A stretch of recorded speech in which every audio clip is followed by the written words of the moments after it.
పిల్లలు కావాలనే మీ కలను నెరవేర్చుకోండి. మొదటి కన్సల్టేషన్, మొదటి స్కానింగ్ ఉచితం. వివరాల కొరకు హెగ్డే ఫెర్టిలిటీని సంప్రదించండి.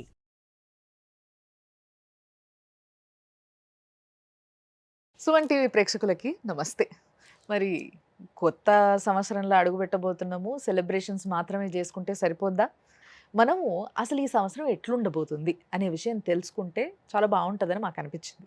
అందుకోసమే దానికి రైట్ పర్సన్ అయిన గురువు గారిని ఈరోజు పిలవడం, ఇన్వైట్ చేయడం జరిగింది మన స్టూడియోకి. ఆయన్నే మీ అందరికీ బాగా పరిచయం ఉన్న ప్రముఖ ఆస్ట్రాలజర్ అయ్యప్ప శ్రీకృష్ణ సుధి గారు. మరి గురుగారు నమస్తే. నమస్కారం అండి. మరి గురుగారు సింహరాశి ఈ 2025 ఎలా ఉండబోతుంది? సింహరాశి వారికి 2025 సంవత్సరం కొంత అనుకూలమైన సంవత్సరమే కానివ్వండి, హ్మ్. కొన్ని ఫలితాల విషయానికి వచ్చేసరికి కొంత ఆలస్యం జరుగుతుంది.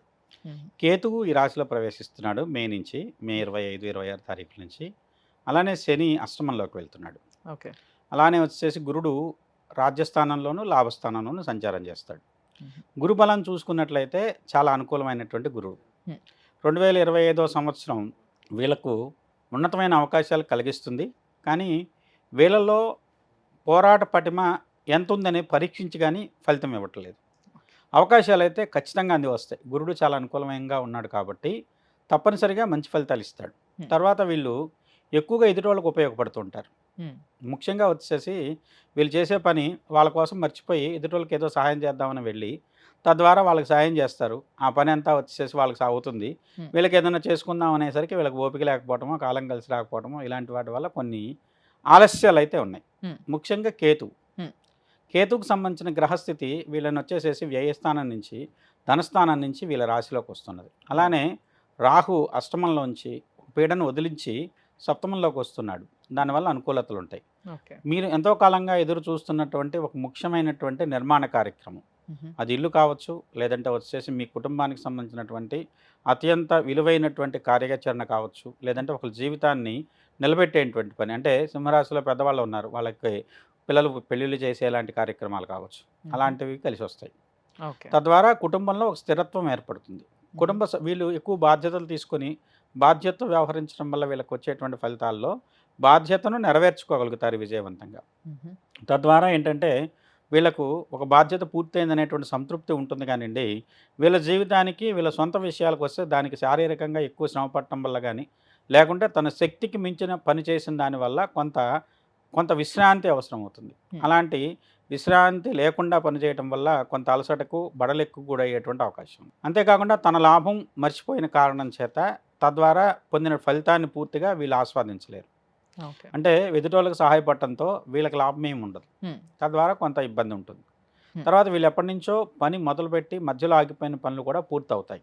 హుహు. ఆర్థికంగా బాగుంటుంది. ముఖ్యంగా గురుబలం బాగుంది కాబట్టి. హ్మ్. అనారోగ్యపరంగా వచ్చేసి అష్టమ శని కొంత అలసటను, అదేవిధంగా వచ్చేసి అజీర్తి సంబంధమైనటువంటి, ఉదర సంబంధమైన సమస్యలకు కారణం కావచ్చు. హుహుహు. వీళ్ళు ముఖ్యంగా తీసుకోవాల్సిన జాగ్రత్తల్లో ముందు నా పనేమిటి? నాకేం కావాలి? అది నిర్ణయించుకొని వేరే పనిలోకి నిమగ్నం అవ్వటం మంచిది. తనకు ఓకే. కావాల్సింది తను పూర్తి చేసుకోండి. హ్మ్. అంటే షూర్. ఇవాళ భోజనం చేయాలి. భోజనం పూర్తి చేసేసేసి తర్వాత మిగతా దాని జోలికెళ్ళండి. ఓకే. ఆలస్యం చేసిన కొద్దీ మీకే ఇబ్బందవుతుంది. హ్మ్. కాబట్టి హ్మ్. ఇలాంటి విషయాల్లో సింహరాశి వాళ్ళు కొంత జాగ్రత్త తీసుకోవడం అవసరం అని చెప్పొచ్చు. హ్మ్. దాంతో పాటు వీళ్ళకి కావాల్సిన దాంట్లో ముఖ్యంగా సామాజికమైన మన బాధ్యత. హ్మ్. సమాజాన్ని వచ్చేసేసి ఏదో ఉద్ధరిద్దాం, ఏదో వాళ్ళకి అది చేద్దాం, వీళ్ళకి ఇది చేద్దాం అనే దానివల్ల ఎవరైతే మీ వల్ల లబ్ధి పొందారో వాళ్ళు తర్వాత మొహం చాటు వేయటము, లేకుంటే వచ్చి మీకు అవసరమైన సందర్భాల్లో వాళ్ళకి మీకు ఉపయోగపడకపోవటము, లేకుంటే ఇంకో రకంగా మీకు శత్రువులుగా మారటం కూడా జరగవచ్చు. ఓకే. అది కేతువుకు సంబంధించినటువంటి స్థితి. హుహుహు. కాబట్టి సాధ్యమైనంత వరకు కేతువుకు సంబంధించినటువంటి స్థితిలో మెరుగుదల కోసం హ్మ్. ఎవరైతే బ్రహ్మచారులుగా ఉండేటువంటి దేవతలున్నారో హుహు. వాళ్ళని ఆరాధించండి. ఓకే. స్పెక్యులేషన్ మీకు అత్యద్భుతంగా కలిసొస్తుంది. హ్మ్. స్థిరాస్తులు కానివ్వండి, లేదంటే వచ్చేసేసి స్థిరమైనటువంటి వృద్ధి ఉండేటువంటి షేర్స్ పరంగా కానివ్వండి, హుహు. లేదంటే వాటి మీద పెట్టుబడులు పెట్టండి. భూమి కావచ్చు, హుహు. లేదంటే వచ్చేసి ఇన్ఫ్రా కావచ్చు. ఇలాంటి వాటి మీద గనక పెట్టుబడులు పెట్టినట్టయితే మంచి మెరుగైన ఫలితాలుంటాయి. హ్మ్. ముఖ్యంగా ఫార్మా. ఫార్మా కూడా వీళ్ళకి బాగా కలిసొచ్చేటువంటి అవకాశం ఉంటుంది. ఓకే. ఫార్మా అంటే వైద్యపరమైనటువంటి రంగంలో ఉన్నటువంటి సంస్థల మీద కానివ్వండి, వైద్యపరమైనటువంటి ఉత్పత్తులు తయారు చేసేటువంటి సంస్థలు గానీ వీళ్ళకి లాభదాయకంగా ఉంటాయి. ఓకే. అలాంటి వ్యాపారంలో ఉన్న వాళ్ళకు అత్యద్భుతమైన కాలంగా చెప్పొచ్చు. మరి సినిమా వాళ్ళకి గ్లామర్ ఫీల్డ్‌లో ఉన్న వాళ్ళకి ఎట్లుంటదంటారు గురుగారు? పెట్టుబడి పెట్టి తీసే నిర్మాతలు లాంటి వాళ్ళు ఆర్థిక లాభాన్ని పొందుతారు. హుహు. కానీ కొంత గౌరవాన్ని కోల్పోవలసిన పరిస్థితి. Hmm. అదేవిధంగా వచ్చేసి ఎవరైతే కళారంగంలో కళాకారులుగా ఉన్న వాళ్ళు ఉంటారు, మ్మ్. వాళ్ళకు తగిన అవకాశాలు వస్తాయి కానివ్వండి, అవకాశాలను గుర్తింపుగా మలుచుకోలేక ఇబ్బంది పడతారు. ఓకే. అంటే విజయవంతమైన ఫలితం ఉంటుంది, కానీ ఆ ఫలితాన్ని వీళ్ళు ఆస్వాదించలేరు. Hmm. ఒక రకంగా ఏంటంటే మంచి ఫలితం మంచిది వచ్చింది కదా అని ఒక సంతృప్తి పడడం కోసం Hmm. ఆ రకమైనటువంటి సంతృప్తి మిగులుతుందని చెప్పొచ్చు. ఓకే. మరి విద్యార్థుల పరిస్థితి, ఎగ్జామ్స్కి వెళ్తున్న వాళ్ళు? విద్యార్థులకు మంచి ఫలితాలు ఉంటాయి. Hmm. విద్యాపరంగా వచ్చేసి పూర్తి గురువు యొక్క అనుకూలత ఉన్న కారణం చేత విద్యార్థులకు చాలా విశేషమైన ఫలితాలు ఉంటాయి. మ్మ్. విద్యార్థులు ఉన్నత శ్రేణి ఫలితాలు పొందగలుగుతారు విద్యా విషయకంగా. అంటే ఉద్యోగపరమైన విద్యకు అనుకూలం కాదు, ఓకే. విద్యాపరమైనటువంటి ఇప్పుడు ఒక స్టాండర్డ్ నుంచి ఇంకో స్టాండర్డ్కి స్టాండర్డ్కి వెళ్ళడం. పెరుగుతారా అంటే పెరుగుతారు. మ్మ్. అదేవిధంగా ఒక పరమైనటువంటి డిగ్రీ నుంచి పోస్ట్ గ్రాడ్యుయేషన్కి వెళ్ళే వాళ్ళకి బాగుంటుంది. ఓకే. ఉద్యోగపరమైన ప్రయత్నాలు ఉండే వాళ్ళకి కొంత ఆలస్యం జరుగుతుంది. ఓకే. మరి రాజకీయ నాయకుల విషయానికి వస్తే గురుగారు? రాజకీయ నాయకుల పరంగా చూస్తే సామాజికమైన బాధ్యతే కాబట్టి వాళ్ళకు మంచి గౌరవం, గుర్తింపు సమాజంలో వచ్చేసి ఒక రకమైనటువంటి నాయకత్వ స్థిరత్వం ఏర్పడుతుందని చెప్పొచ్చు. ఓకే.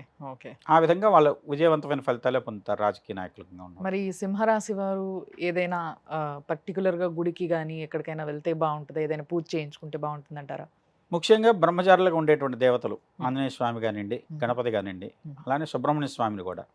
లేదంటే వచ్చేసి మీకు ఎక్కువ చోట్ల ఈ మధ్యకాలంలో మనకు చూసుకున్నట్లయితే అయ్యప్ప స్వామి, అలాంటివి ఏమైనా దీక్ష కనుక చేసినట్లయితే వీళ్ళకు చాలా విశేషమైన ఫలితాలు ఉంటాయి. అదేవిధంగా వచ్చేసి గణపతికి సంబంధించిన దాంట్లో పటిక బెల్లం ఉంటుంది కదా, దాన్ని దానం చేస్తే గణపతి ఆలయంలో పటిక బెల్లం ఇచ్చేసేయండి. తద్వారా ఏంటంటే ఆగిపోయిన పన్ను మొదలవటానికి, మంచి వృద్ధిలోకి రావటానికి, లేదంటే వచ్చేసి వాళ్ళ యొక్క ఆలోచనలు కానివ్వండి, లేదంటే ప్రతి పని ఏదో ఒక ఆలోచనతో మొదలు పెడతాం, ఈ ఫలితం రావాలని, ఆ ఫలితం రావడానికి దోహదకారం అవుతుంది. ఓకే. సో సింహరాశి వారు మొత్తం మీద ఏంటంటే కష్టపడ్డది వేరే వాళ్ళకే కాకుండా మనకంటూ చేసుకోవడం అనేది మొదలు పెడితే బాగుంటుంది అనేది చాలా స్పష్టంగా చెప్పారు. అంతేకాకుండా దానికి సంబంధించి ఏదైనా బ్రహ్మచారులుగా ఉన్న దేవతలను, దేవుళ్ళను మనం పూజించినట్టయితే కొంచెం అనుకున్న పనులు ఫాస్ట్గా అవుతాయి అన్న విశేషాన్ని కూడా చాలా డిఫరెంట్గా, అంటే కొంచెం డిఫరెంట్గా ఉంది వీళ్ళది, అటు ఇటుగా మిశ్రమంగా. కాబట్టి కొంచెం బెటర్ చేసుకోవడానికి ఇలాంటివి చేస్తే సరిపోద్ది అంటున్నారు గురుగారు. చూస్తూనే ఉండండి సుమన్ టీవీ. ధన్యవాదాలు గురుగారు. నమస్కారం.